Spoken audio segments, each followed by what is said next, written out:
Olá, internauta, a paz do nosso Senhor e Salvador Jesus Cristo. Olá você, irmão, irmã, companheiro de ministério na área de educação cristã. Louvado seja Deus por mais essa oportunidade que Ele nos concede de estarmos juntos, dessa vez com o comentarista das lições bíblicas de adultos, pastor Silas Queiroz, lá de Rondônia, que está iniciando como comentarista dessa revista que é maravilhosa, Lições Bíblicas, essa que você está vendo aí no vídeo. O Deus que governa o mundo e cuida da família, os ensinos divinos nos livros de Ruth e Esther para a nossa geração. Pastor Silas, que honra conversar com o senhor no dia de hoje, e pararmos para falar de educação cristã. Bom, Jorge, o prazer é meu. A honra muito grande estar aqui com você, com toda a equipe da CPAD e com os irmãos do canal ED na TV. Uma honra, um privilégio muito grande. Bom, pastor, vamos falar dessa oportunidade que o Senhor nosso Deus lhe deu no momento em que as lições bíblicas da CPAD estão passando por um processo contínuo, de reformulação, de aprimoramento, e o senhor saiu de comentarista de jovens para comentarista de adultos. Como é que foi essa notícia para o senhor? Olha, sem dúvida é uma honra muito grande, um prazer, um privilégio estar participando agora, comentando uma revista de adulto. Confesso para você que foi uma surpresa muito grande. Eu não tinha expectativa, nem mesmo de comentar uma revista de jovens. Quando eu recebi o convite da casa publicadora para escrever o primeiro comentário de jovens, foi para mim uma surpresa, muito agradável. E Deus me deu essa graça, essa oportunidade. Eu pude escrever 2 comentários, o primeiro do Evangelho de João e depois o comentário das cartas pastorais.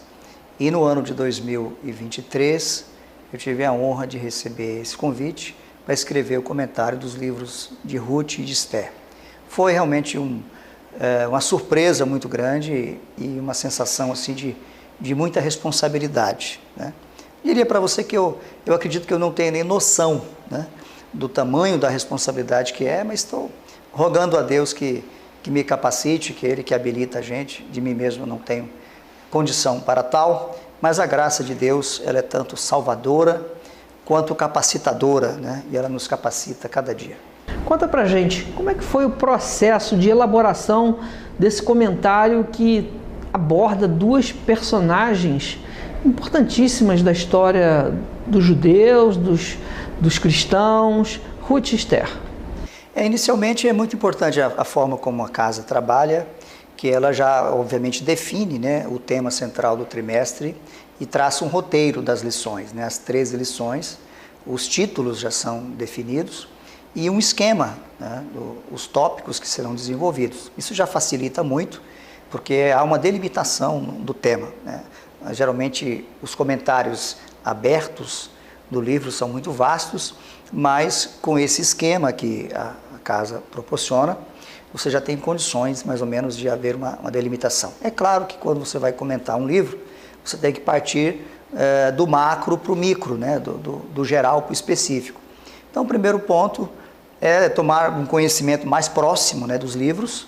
Naturalmente são livros que, graças a Deus, a gente já leu algumas vezes, são livros que a gente está lendo, como os demais da Bíblia, mas agora é uma leitura com uma acuidade maior.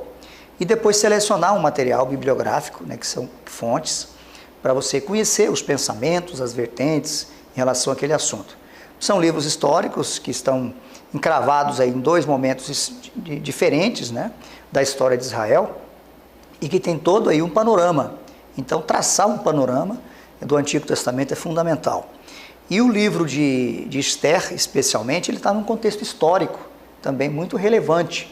E aí também tem as informações extra-bíblicas que são importantes, são complementares para o aprofundamento do estudo. E, acima de tudo, pedir a graça, a direção de Deus pelo Espírito Santo, para que Ele nos permita extrair as lições que estão no texto bíblico, porque não é apenas um estudo teórico, acadêmico, e nem apenas um estudo teológico, mas uma visão devocional, acima de tudo, para tirar lições que sejam práticas, porque esta, acima de tudo, é a finalidade da escola dominical, das lições da nossa igreja, que são difundidas aí por todo o Brasil e fora dele. Teve algum momento que foi assim singular para o senhor, que o senhor teve alguma experiência marcante na produção desse comentário? Olha, várias experiências assim marcantes e fundamentais, de aprendizado, inclusive, e algumas dificuldades, às vezes, pessoais que surgem, né? Eu, na verdade, as experiências mais difíceis que eu tive foi na época do comentário do livro, né?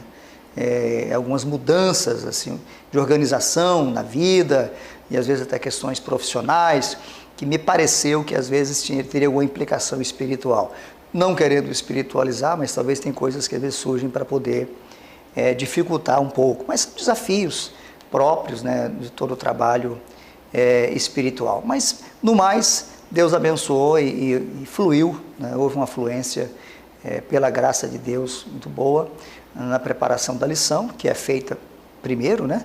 Primeiro se escreve a lição, e depois, então, se inicia a escrita do livro de apoio, porque o livro de apoio ele tem um conteúdo diferenciado, né?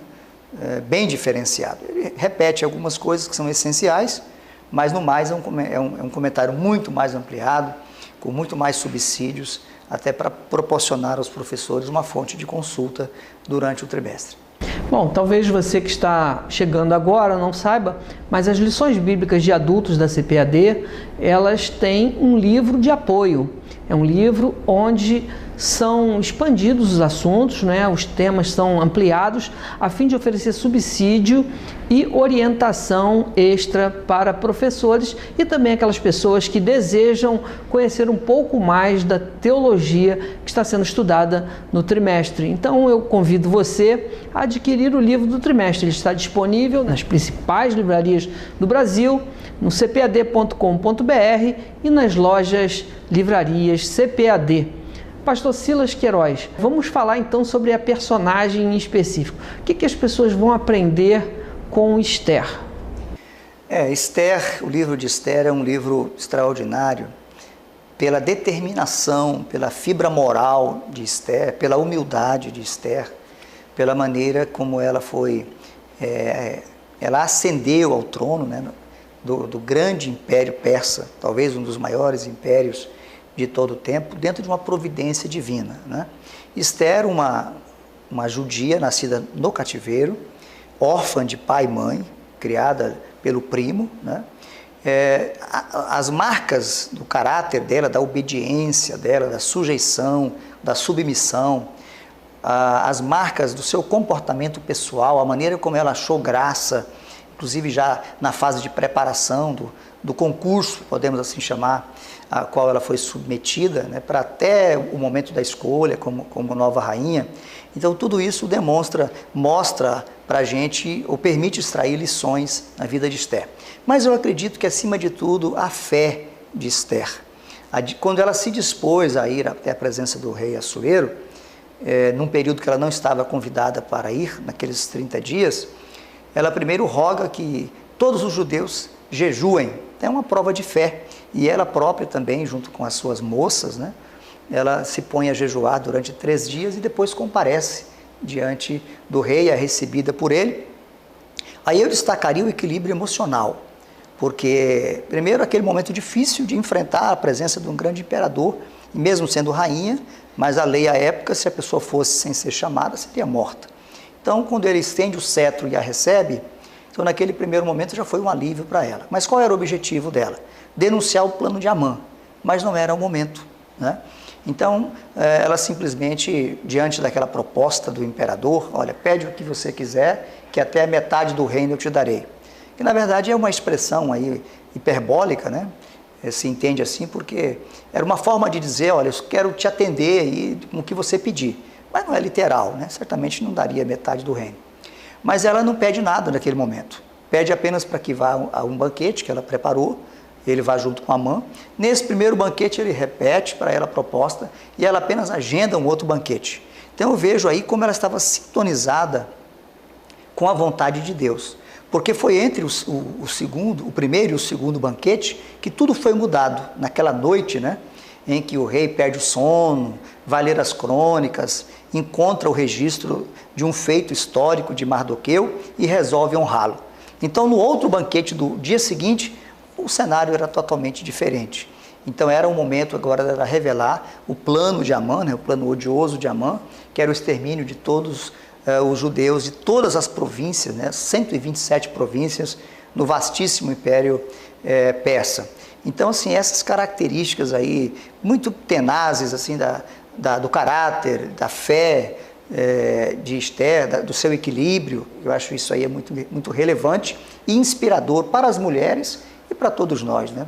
Para que a gente possa ter no dia a dia esse cuidado de procurar viver de acordo com a estrita vontade de Deus, que é boa, perfeita e agradável. Deus sempre tem um plano para nós e o plano de Deus é sempre o melhor. Eu achei interessante que o senhor falou sobre o jejum. O jejum é uma arma espiritual super eficaz e que não deixou de ser funcional, né? O jejum é um recurso, um reforço, né, muito grande à oração, né? A oração acompanhada do jejum. Ele, como se costuma dizer, junto com a oração, ele contribui para mover a mão de Deus, né? Para que Deus age em nosso favor. Além também de nos humilhar diante de Deus, para que a gente possa alcançar o favor dele.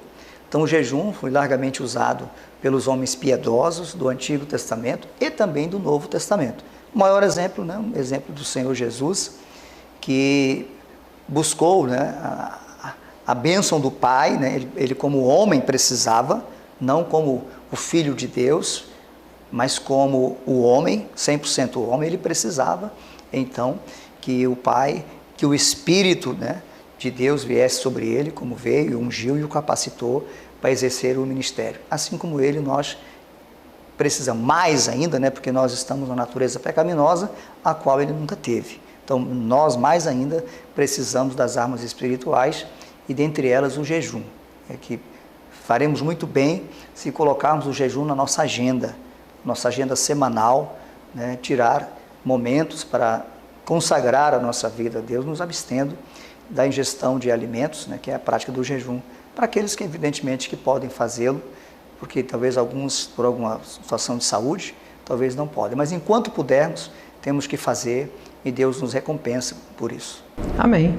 E olhando aqui para o sumário das lições, especificamente tratando de Esther, o que o senhor destacaria de importante para aquele professor, para aquela professora, aquele irmão que acompanha a nossa conversa de hoje, possa trabalhar com bastante cuidado, com bastante atenção?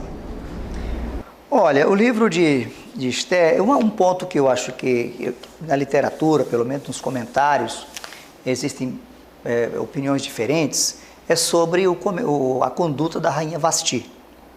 É muito comum se defender a conduta da rainha Vasti, porque muitos estudiosos entendem, inclusive rabinos, né, a tradição judaica, parte dela, considera que a conduta de Vasti foi correta, porque Assuero teria convidado Vasti para comparecer, estando ela nua, apenas com a coroa na cabeça. Por causa disso, então, alguns louvam a atitude de Vasti em não ter comparecido. Eu considero que esse é um ponto a ser observado, porque senão, ao meu ver, a gente envereda por uma ideologia muito predominante nos nossos dias. Primeiro que a Bíblia não diz isso, absolutamente nada. O cenário aponta para uma situação totalmente diversa. A Bíblia apenas diz que Vasti se recusou a atender o convite do rei, primeiro ponto. Segundo ponto, o convite era para um banquete público, era um banquete com o povo, né, de Suzã, não era um banquete reservado para apresentar aí para os representantes das províncias. O texto é claro, seria para apresentar ao povo e aos príncipes, mas o povo estava lá, então era um banquete público, dificilmente seria para ela vir nua, né? Lógico, para apresentar a beleza dela, mas a beleza não precisa ser ela estar nua, né? Esther foi escolhida muito bem vestida, não tem nada a ver com nudez, esse é um ponto. Terceiro ponto, os personagens desse enredo, todos são contrários à conduta de Vasti. Assuero não tomou uma decisão precipitada. Ele estava bêbado, ele estava realmente eufórico por causa do vinho, a Bíblia diz isso, que ele tinha bebido muito. Mas ele não toma uma decisão de inopino. Ele, depois daquele constrangimento público que ele sofreu, ele convoca os sábios do reino, tá? E pergunta o que eu devo fazer diante dessa situação, o que a lei, o que a jurisprudência persa me autoriza a fazer. Ora, se ele tivesse feito um pedido, uma ordem para Vasti absurda, ele não estaria fazendo uma consulta dessa, ao meu sentir. E os sábios, né, especialmente um deles, né, Memucã, diz, olha, a conduta de Vasti foi muito grave. O que ela fez gerou um mau exemplo para as mulheres de todo o reino. Se o senhor não fizer nada, as mulheres não vão respeitar os maridos. Mais óbvio ainda, que isso não aconteceria, tá? As mulheres do reino não teriam oportunidade, argumento para desobedecer o marido se Vasti tivesse obedecido de uma maneira heróica. Então, isso é muito claro.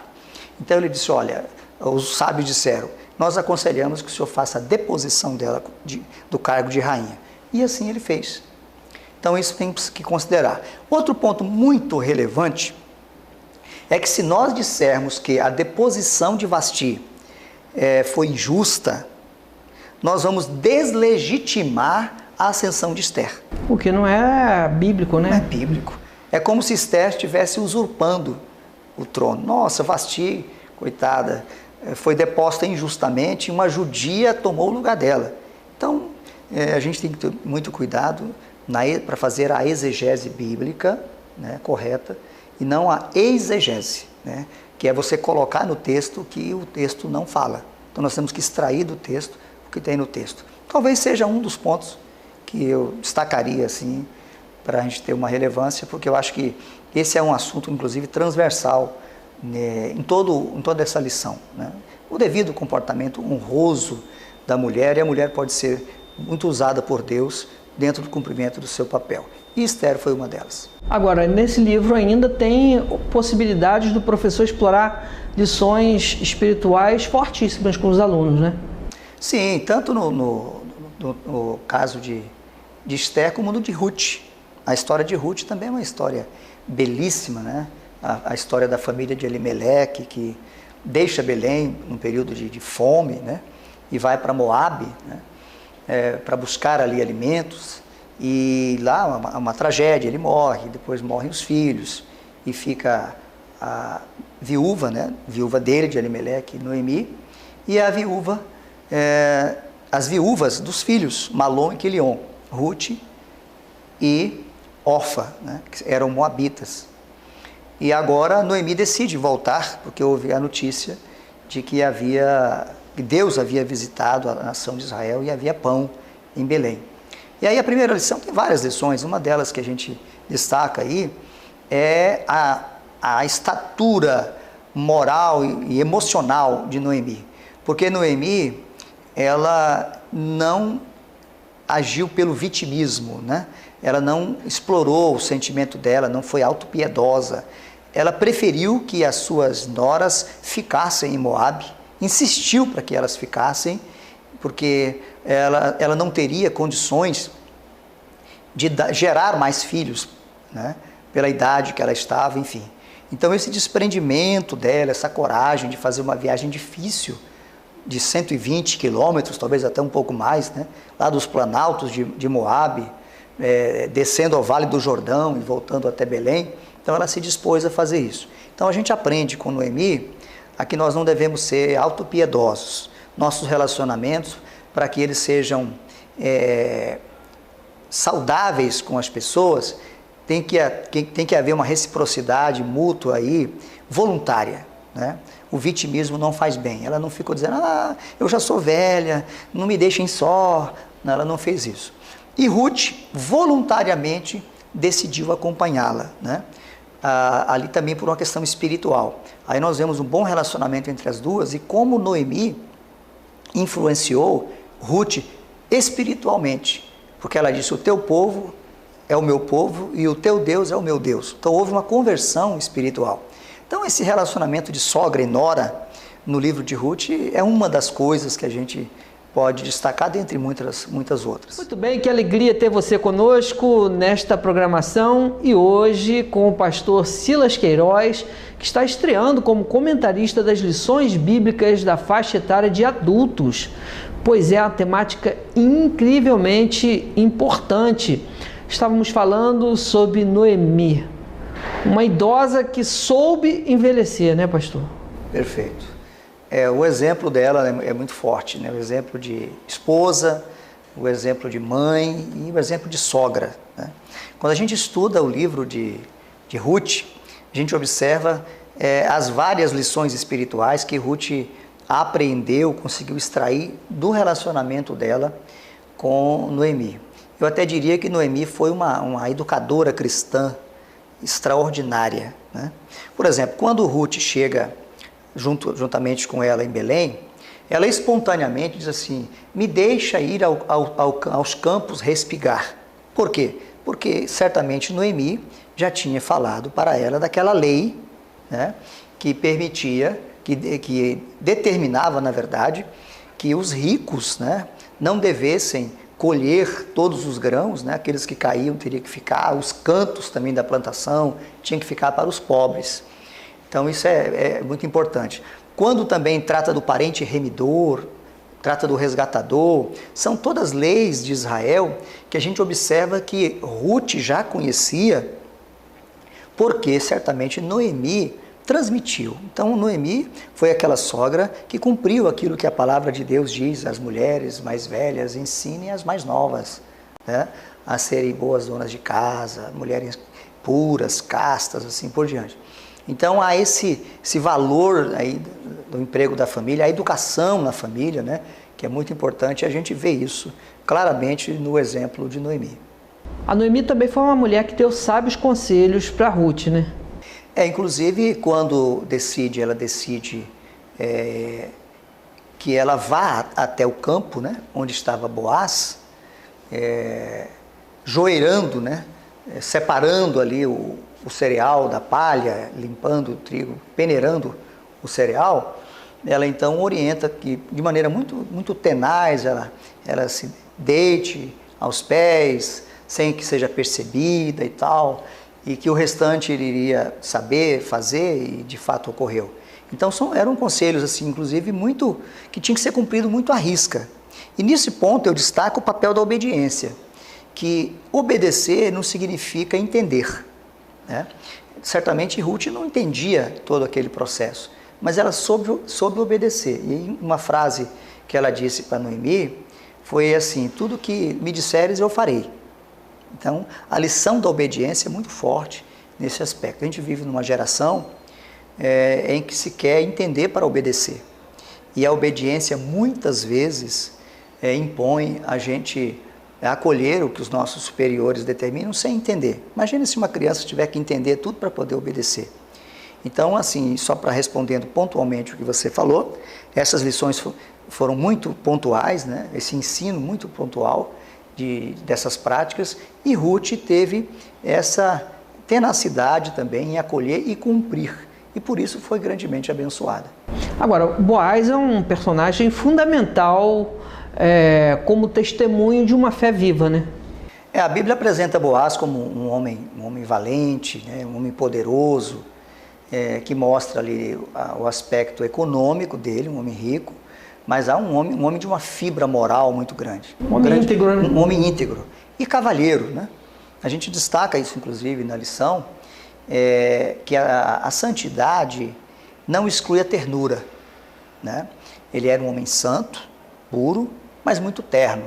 Quando ele se encontra com Ruth a primeira vez, ele chega lá ao campo e vê uma moça lá entre as demais, ela era diferente, e ele é informado de quem ela era, ele a trata com muito carinho, chamando de minha filha, dando liberdade para que ela continue no campo, que não precisava ir a outro campo qualquer, e disse: olha, eu já dei ordem aos meus empregados aí para que não toquem em você. O que denota, inclusive, que havia ainda já naquela época aí o assédio, talvez não só moral, mas talvez até sexual, né? A importunação, que a gente não deve esquecer que o contexto histórico ali dos Juízes era um contexto de muita perversidade, né? Juízes mostra não só a idolatria, a anarquia, mas mostra também gravíssimos pecados sexuais, né? Inclusive o homossexualismo, né? Nos dias dos Juízes.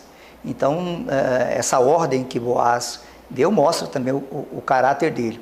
E na lição a gente, inclusive, trata, né, de temas e são muito presentes no nosso dia a dia, né? com alguns conceitos, o que é um assédio moral, né?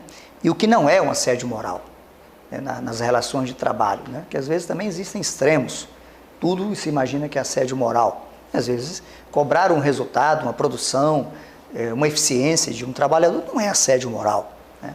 Assédio moral é quando você exclui um trabalhador da relação de convivência, quando você dá um tratamento discriminatório claramente para um trabalhador, quando você suprime todas as atividades de um trabalhador para poder deixá-lo humilhado, enfim, algumas condutas nesse sentido que constituem assédio moral. Inclusive a justiça tem tratado disso, tem muitos exemplos na jurisprudência brasileira. E o assédio sexual é essa questão aí, às vezes de alguma investida de um homem em relação a uma mulher, ou até o inverso, né?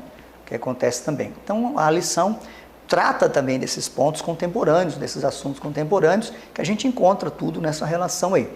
E, abordando mais diretamente a questão de Boaz, a gente verifica a pureza dele, né, naquela noite que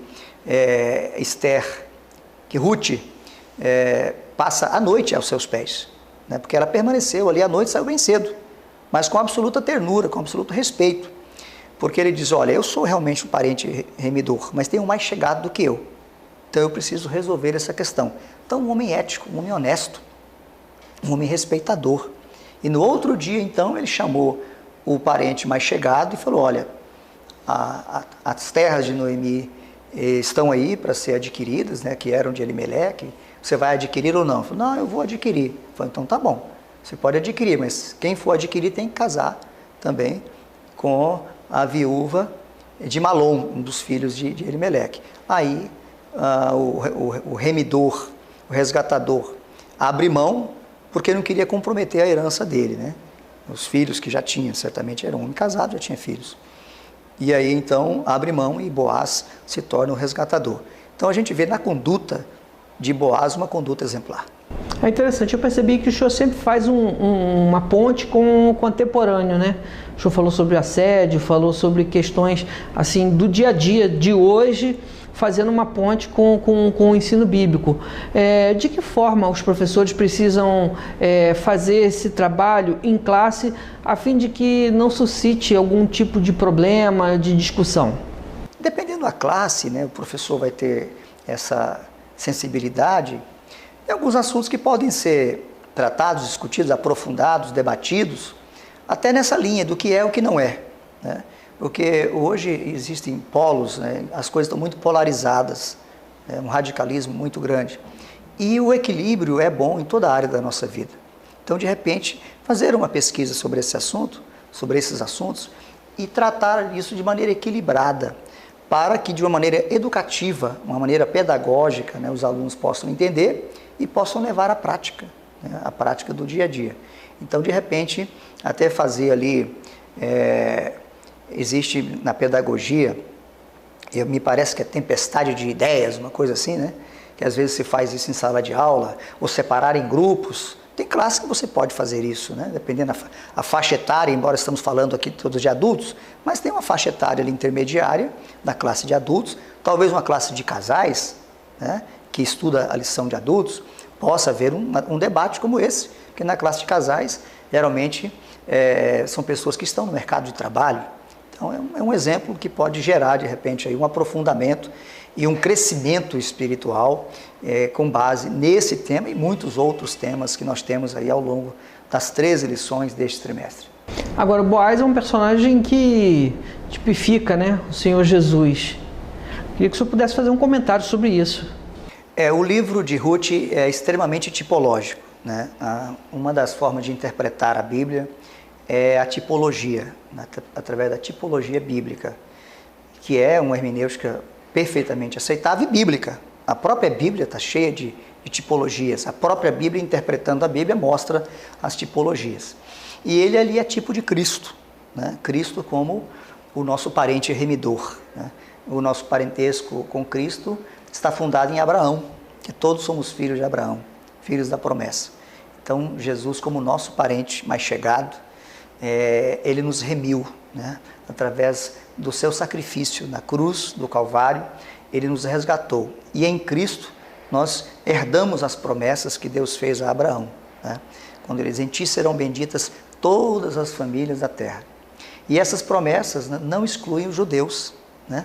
Até porque Jesus também é judeu, e ele veio para judeus e veio para gentios. Nós estamos agora, naturalmente, nessa dispensação, em que é a igreja, né, que está no cenário, o que não exclui os judeus. Já temos muitos judeus que são cristãos, né?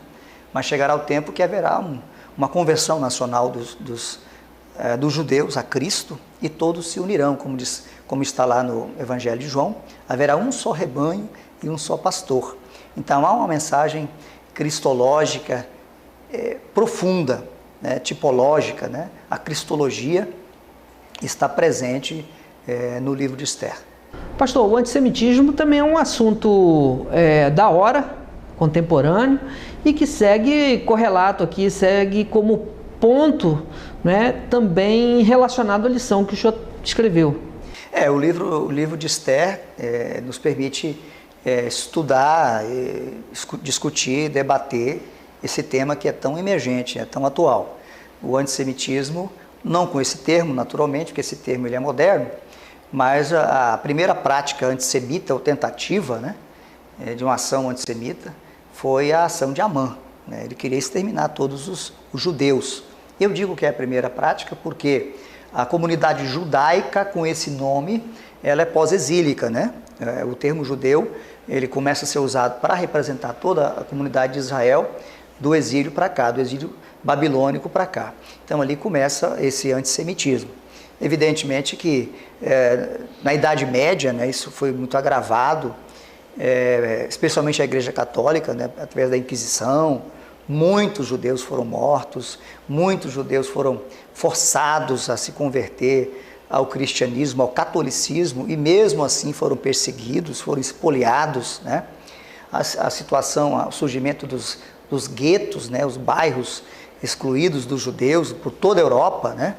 Isso não começou com Hitler, isso está no século XV, século XVI, na Europa, na Itália, né? Alguns papas, inclusive, determinaram, inclusive em Roma, e outras cidades, né, da Itália, a criação de bairros específicos. Na Península Ibérica, né, as juderias, especialmente em Portugal, até hoje tem lá para visitação, as juderias, que eram os bairros só de judeus, né? O sofrimento dos judeus tão grande que até o nosso vocabulário foi influenciado, né? Nós temos aí o verbo judiar, né? Judiação, que vem de judeu, né, de tratar mal um judeu. Então, isso é muito forte, muito histórico. E eu acho que no nazismo isso foi mais agravado, porque no nazismo o antissemitismo ele passou a ter uma outra face, porque o antissemitismo historicamente tinha uma face religiosa, né? Era aquela perseguição pelos judeus não terem recebido o Messias, né? Se falou muito disso na Idade Média e tal. Mas Hitler inaugurou um outro sistema de antissemitismo. Ele inaugurou um antissemitismo étnico, racial, por questão de raça, de origem, de nascimento. E as leis, as famosas leis de Nuremberg, né, em que definia o que era realmente judeu e determinava aí, terminou com o extermínio, né, de 6 milhões de judeus, né? Primeiramente a situação, a criação dos guetos, né, para eles serem segregados ali, depois o envio para os campos de concentração e, por fim, a solução final, né? Hoje, quem visita a Europa, especialmente a Alemanha e a Polônia, né, tem os campos de concentração. Eu tive a oportunidade de ir a alguns deles, em Hamburgo, em Munique, né? Munique está um dos piores dele, Dachau. Você pode visitar até hoje as câmaras de gás, os fornos que eram usados para queimar os corpos. Em Berlim, né, Sachsenhausen, onde foram levados os intelectuais, os líderes religiosos, como o Niemöller, né, alemão, e tantos outros que foram levados para lá.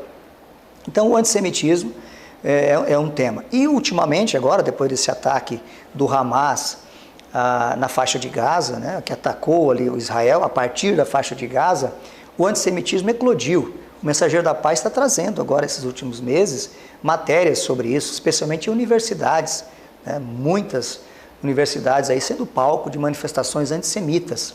E o antissemitismo também se revela quando se emite opiniões contra a defesa de Israel. Inclusive, por exemplo, comparar as ações de defesa de Israel como se fosse um genocídio igual ao Holocausto, que é algo assim totalmente desproporcional, né? A gente sabe que Israel, ao longo do tempo, também tem os seus problemas, e existe o lado liberal, né, dos judeus, mas Deus tem um compromisso com Israel, por isso que Israel está vivo como nação. Já houve a restauração nacional, especialmente a partir de 1948, e Deus vai restaurar espiritualmente também a Israel, como está lá em Ezequiel 37, né, quando Israel se converter.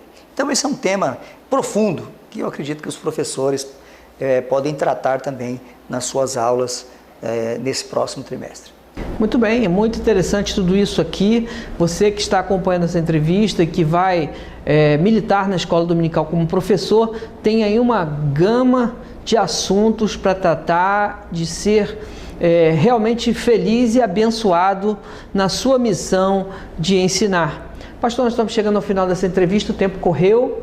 E eu gostaria então que o senhor pudesse deixar aquela mensagem do fundo do coração para aquele professor, para aquela professora que estão conosco hoje. Bom, Jorge, um prazer muito grande, uma honra, um privilégio.